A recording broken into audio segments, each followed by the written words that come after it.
오직 하나님의 말씀만이 영적인 지도요, 우리의 삶의 모든 것이 되는 주님의 축복의 말씀인 것입니다.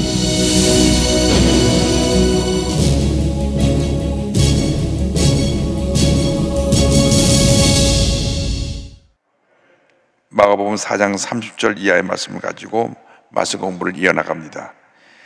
30절 이하에 보면 겨자씨의 비유가 나옵니다. 겨자씨의 비유부터 오늘 말씀을 공부를 시작하겠습니다. 오늘 기적을 행하시는 예수님을 주제로 해서 말씀을 공부하는데, 겨자씨의 비유 4장 30절로 32절 말씀을 우리가 함께 보겠습니다. 또 이르시되 우리가 하나님의 나라를 어떻게 비교하며 또 무슨 비유로 나타낼까? 겨자씨 하나가 같으니 땅에 심길 때에는 땅 위의 모든 씨보다 작은 것이로되 심긴 후에는 자라서 모든 풀보다 커지며 큰 가지를 내나니 공중의 새들이 그 그늘에 깃들일 만큼 되느니라. 겨자씨는 씨 중에서도 작은 씨입니다. 너무 작아서 잘 보이지 않을 정도로 작은 씨인데, 이 씨가 자라고 나가면 보통 2, 3m, 크게는 7m까지 나무가 돼서 자랍니다. 그래서 이 겨자씨 비유는 하나님 나라의 확장성, 그러니까 우리에게 심겨진 복음의 씨앗은 아주 미미한 것 같아도 그것이 시간이 지나면서 점점 복음의 씨가 뿌리를 내리고 자라서 큰 나무를 이루고 열매를 맺게 되는데, 중요한 것은 우리의 신앙이 나에게서 멈춰져 있으면 안 되고, 겨자씨가 자라서 큰 나무를 이루듯 자라나서 계속 확장되어야 된다는 것입니다.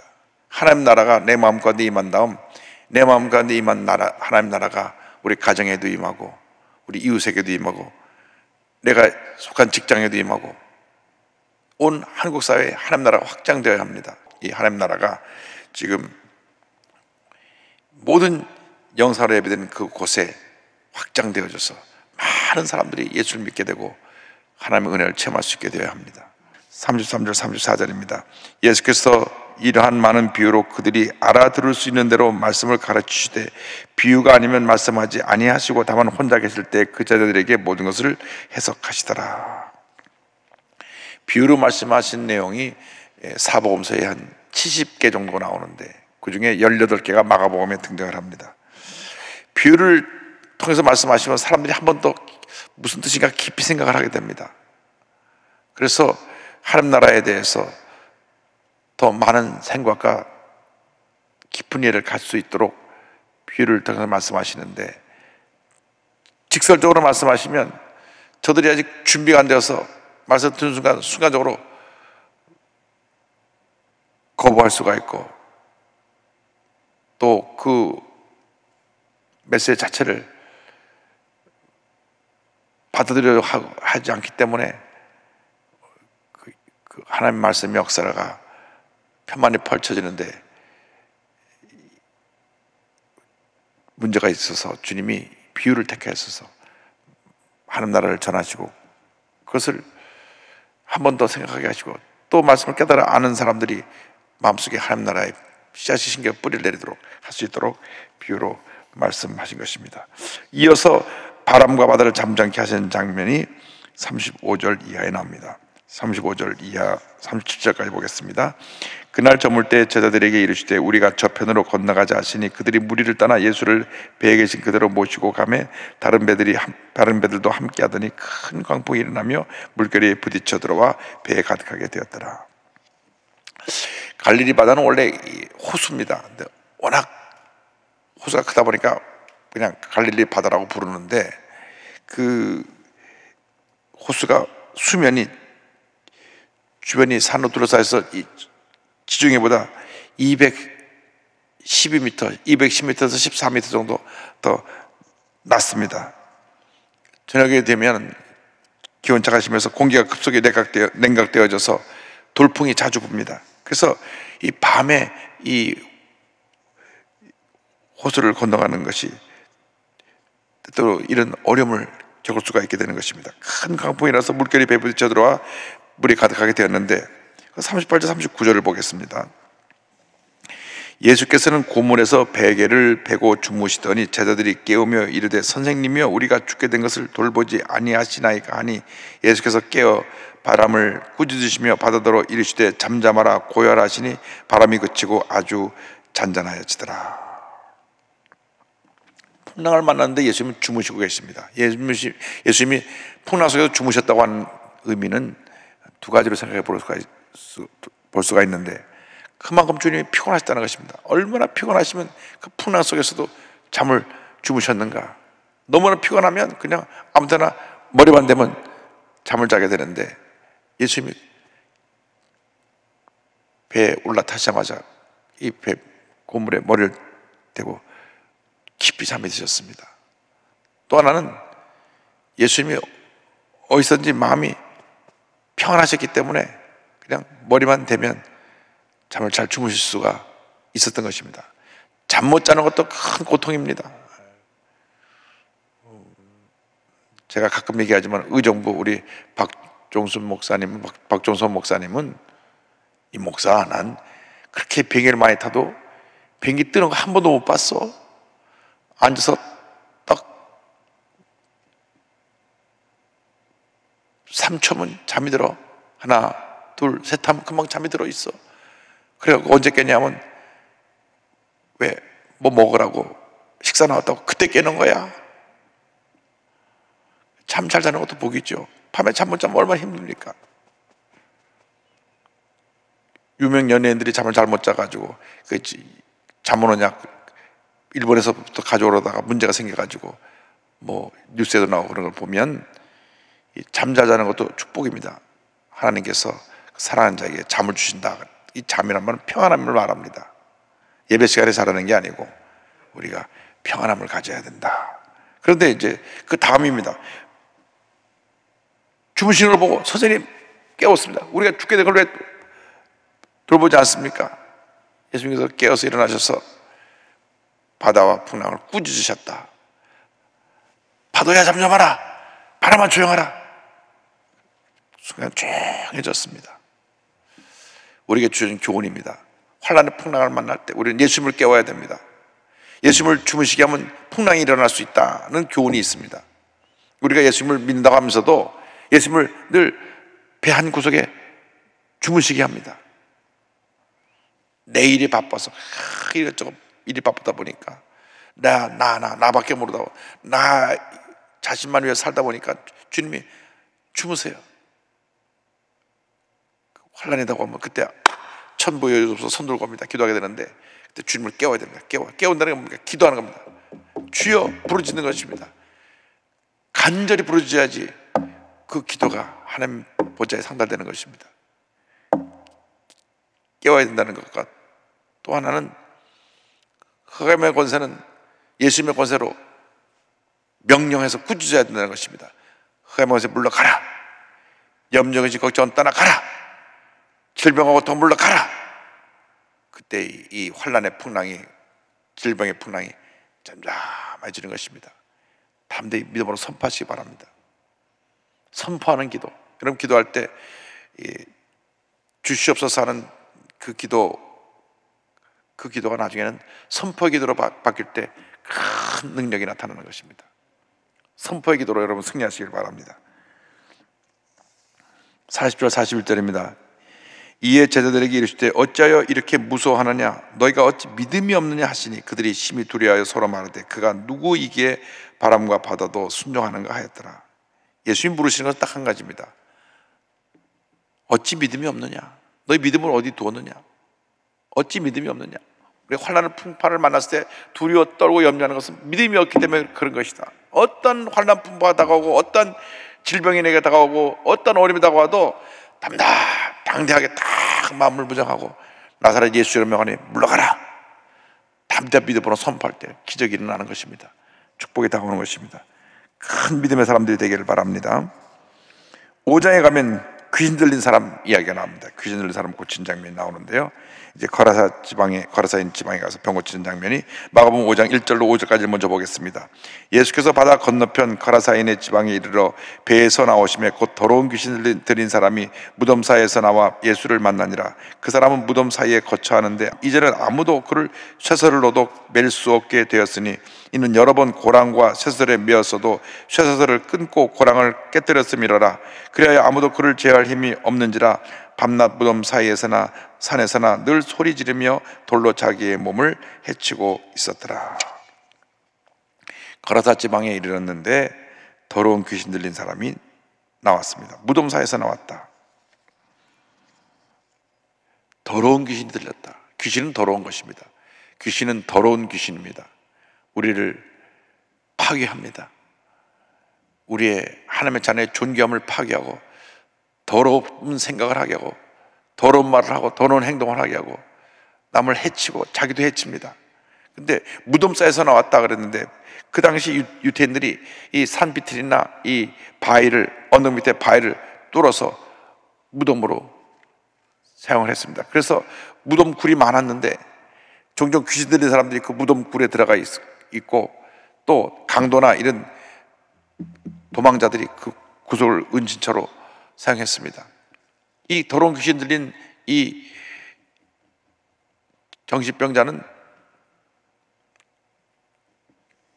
그가 거하는 곳이 무덤 사이 죽음의 장소에서 거주하고 있었고 자신을 늘 자해했습니다.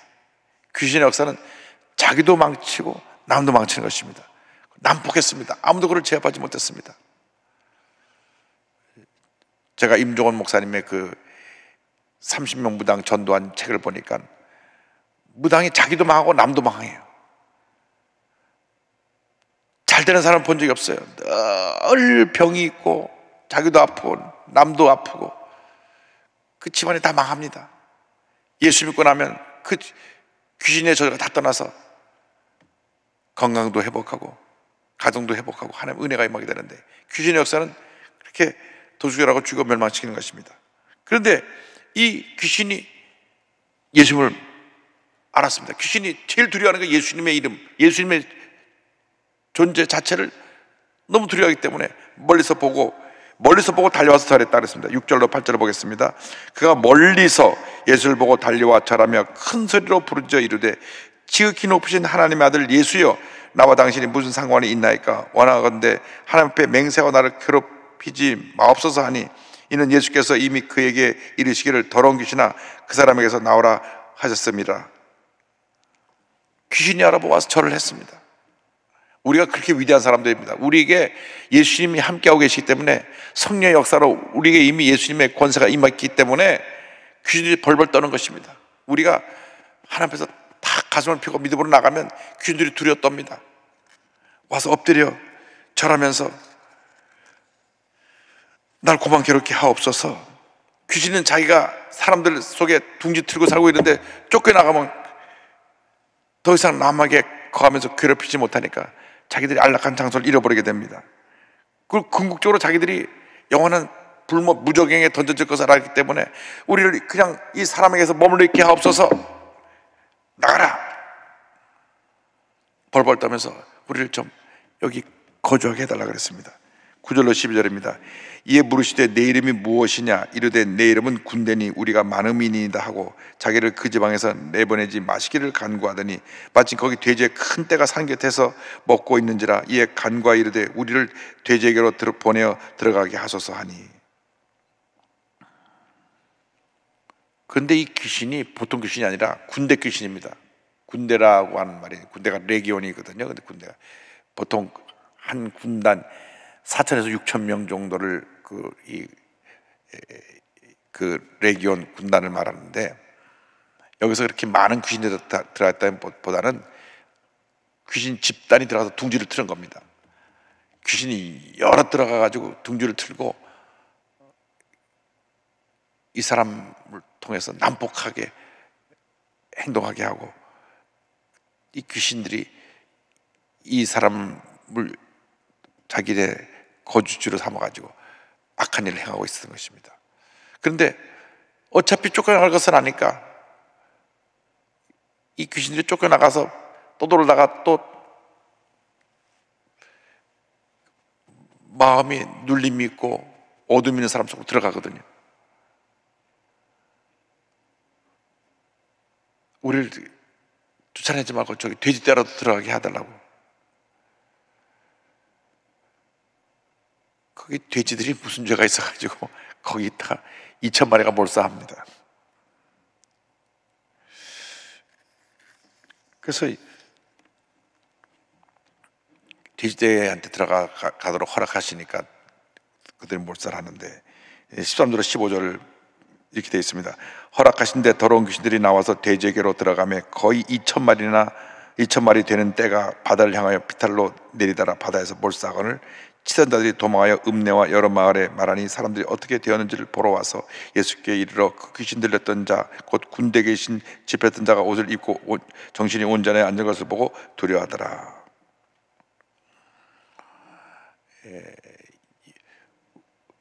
성경에 돼지떼에 들어간 기록이 여기 나오는데 이것을 보면 귀신이 짐승에도 들어갈 수 있다는 것을 우리가 알 수 있게 되고요. 왜 돼지떼가 들어가서 돼지떼가 몰살했느냐? 장로교 신학자 깔뱅이, 영어로 칼빈인데 이렇게 해석을 했습니다. 돼지떼에 들어가서 돼지떼가 몰살한 거는 그 피해를 입은 사람들이 예수님을 원망하게 하려고, 항의하게 하려고 돼지떼로 들어가게 했다, 그런 해석을 하기도 했습니다. 어쨌거나 약간 2,000마리 돼지떼가 몰살했습니다. 요한복음 10장 10절입니다. 도둑이 오는 것은 도둑질하고 죽이고 멸망시키려는 것뿐이요 내가 온 것은 양으로 생명을 얻게 하고 또 풍성히 얻게 하려는 것이라. 귀신의 역사하는 것은 우리를 도둑질하고 죽이고 멸망시킨 것뿐입니다. 성령의 역사는 살리고 기쁨을 주고 평안함을 주고 풍성한 삶을 살게 하는 것이 성령의 역사고, 귀신의 역사는 망하게 하고 물고 뜨고 싸우게 하고 결국은 모든 걸 다 잃어버리게 하고 폐가 망신하게 하고 병들어 죽게 만드는 것이 귀신의 역사입니다. 그래서 우리는 성령으로 충만해서 생명으로 또 풍성히 얻는 은혜 가운데 우리가 들어가야 됩니다. 그래서 우리가 늘 이 귀신의 역사와 싸워서 물리쳐야 됩니다. 더러운 생각과 싸워서 물리쳐야 됩니다. 마음속에 탐욕 물리쳐야 됩니다. 교만을 물리쳐야 됩니다. 이것이 자꾸 뒤에서 악한 영이 들어와서 우리 주님의 백성들의 마음을 어둠 속으로 끌어가려고 합니다. 그래서 우리가 성령으로 충만해서 물리쳐야 됩니다. 예수 믿는 사람이 성령 충만하지 않으면 이런데 꼬임에 넘어가고 이런 흑암의 권세에 사로잡히게 되니까 멀쩡하게 교회 다니는 사람이 신천지에 들어가고 신천지에서 이만희를 교주로 메시아로 섬기고 있게 된 것입니다. 지난주 순봉 가족 간증을 보니까 우리가 열심히 나오든 열심히 봉사하던 우리 구역장님이 성경 공부한다 하니까 그 성경 공부한다는 꼬에 넘어가가지고 너무 재밌대요.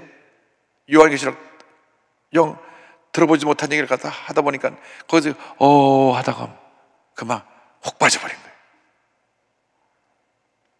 그런데 그 동생 구역장이 하늘에서 눈물로 기도하고 또 기도하고 또 기도하고 또 기도하고 또 기도하고 마침내 돌아나와서 우리 그 신천지에서 나온 분 온라인 교육 그 교육 프로그램을 받았고 완전히 치료받아서 회복돼서 열심히 신앙생활 하게 되었다. 귀신의 역사죠, 이 귀신의 역사. 멀쩡하게 교회 잘 다니고 교회 구역장으로 열심히 섬기고 봉사하는 그분을 갖다 이 귀신이 와서 탁 낚아채서 흑암의 권세는 쫓아내야지 대화하고 타협하면 안 됩니다. 무슨 얘기 하나 들어보자, 이거 안 돼요. 이거 절대 안 됩니다. 그 귀신의 역사는 세뇌시켜가지고 거짓을 진짜처럼 믿게 만들어가지고 결국 우리를 폐가 망신하게 만드는 게 귀신의 역사입니다. 그래서 우리가 성령 충만해서 절대로 이런 흑암의 권세가 쫓아오지 못하도록 물리쳐야 됩니다. 16절 17절 보겠습니다. 이에 귀신 들렸던 자가 당한 것과 돼지의 일을 본 자들이 그들에게 알림해 그들이 예수께 그 지방에서 떠나시기를 간구하더라. 저들이 놀라서 예수님 여기 이곳에 있지 말고 또 그런 일이 일어날까 봐 이곳을 좀 떠나달라고 주님께 간청합니다. 18절 20절 다 같이 보겠습니다. 예수께서 배에 오르실 때 귀신 들렸던 사람이 함께 있기를 간구하였으나 허락하지 아니하시고 그에게 이르시되 집으로 돌아가 주께서 내게 어떻게 큰일을 행하사 너를 불쌍히 여기신 것을 내 가족에게 알리라 하시니 그가 가서 예수께서 자기에게 어떻게 큰일을 행하셨는지를 대가벌리에 전파하니 모든 사람이 놀랍게 여기더라. 예수님께서 이 귀신 들렸다가 난 사람에게 예수님을 따라오겠다 하니까 이제는 가서 이 놀라운 일을 한 것을 만약에 알려라. 우리가 은혜를 체험했을 때 만약에 가서 알려야 됩니다. 근데 여기 주님이 너를 어떻게 불쌍히 해서 이 큰 일을 행하신 것에 대해서 만방에 가서 알려라. 예수님에 대해서 오해와 편견을 갖고 있는 사람들에게 예수님이 참 구주주가 되시고, 내가 이렇게 군대 귀신이 들려서 절망 가운데 있을 때 예수님 오셔서 군대 귀신을 쫓아내 주시고 나를 불쌍히 해서 이렇게 건강하게 만들어 주시고 하나님 은혜 가운데 살게 해주셨다고 간증을 하게 해라. 그래서 많은 사람들에게 가서 이 말씀을 전하니 사람들에게 크게 놀라고 예수에 대한 소문이 온 사방에 퍼지게 된 것입니다. 은혜 받은 사람들은 복음을 전해야 됩니다. 간증을 해야 됩니다. 신천지에서 돌아 나온 사람들이 다 간증을 해서 신천지에 20만 명이 교회 다니던 사람들이 다 낚여쳐가지고 신천지에 가 있는데 이 사람들이 돌아 나와야 됩니다. 지금 3%가 돌아 나왔다니까 6천 명밖에 안 돌아 나왔어요. 아직도 19만 명 이상이 거기 신천지에 있습니다. 이 사람들을 다 돌이켜 나오게 해야 됩니다. 어떻게든지 신천지가 뿌리 뽑아야 됩니다. 때로 우리가 다른 것에 이렇게 관심하고 기웃거리다가는 우리가 우리의 가진 소중한 것까지 잃어버릴 수가 있기 때문에 늘 성령으로 충만하고 영적으로 깨어서 이러한 잘못된 유혹이나 사상에 빠지지 않도록 자신을 지키고 하나님 앞에 헌신하는 우리 모두가 되어야 할 것입니다. 예수님만이 우리 구주가 되셔서 우리를 모든 흑암의 권세에서 건져주시고 승리하게 만들어 주실 것입니다. 기도하겠습니다. 사랑과 은혜와 자비가 무한하신 하나님 아버지, 하나님이 우리를 이렇게 사랑하여 주셔서 예수 믿고 구원받게 해 주셨는데 우리가 연약하고 부족해서 기쁨과 감동으로 주님을 섬기지 못하고 사소한 일에 시험 들고 부정적이 되었던 것을 회개합니다. 용서하여 주옵소서. 절대 긍정, 절대 감사로 흑암의 권세를 물리치고 승리하는 삶을 사는 저희 모두가 되게 하여 주시옵소서. 예수님의 이름으로 기도 올리옵나이다. 아멘.